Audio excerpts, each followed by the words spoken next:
एक बहादुर दरवेश था। सबसे मुश्किल फरीजा उसी ने कबूल किया।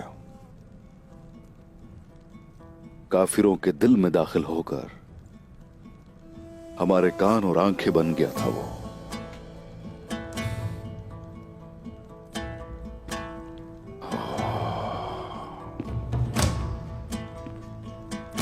अल्लाह पाक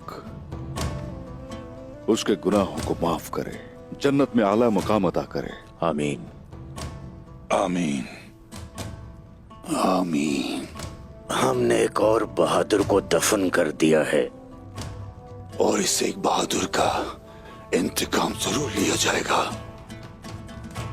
लिया जाएगा, उसका खून रायगा नहीं जाने दिया जाएगा। उस मकसद के लिए हम खड़े रहेंगे जिसके लिए जानों का नजराना दिया गया। शोहदा जन्नत की तरफ रवाना होते रहेंगे और फतह के लिए अपनी तलवारें लेकर हम निकलते रहेंगे।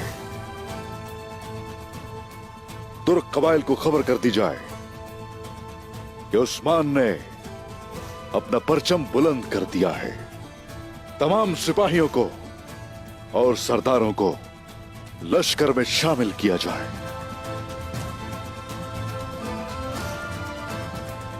और मलहून खातून उस्मान साहब, उन्हें बचाने का मेरा मंसूबा जुल्फिकार की शहादत के साथ नाकाम हो गया। और उमर साहब को क्या होगा? वो अकेले ही चले गए, हमारे साथ मिलकर काम नहीं करना चाहते। मैं जानता हूं चचा, मैं जानता हूं, लेकिन अपना खेल तरतीब दे चुका हूं। निकोला ये समझेगा कि हम सब मायूस हो चुके हैं। उसे समझने दीजिए। हम उसे कहेंगे कि मलहून खातून के लिए तावान देने को तैयार हैं हम।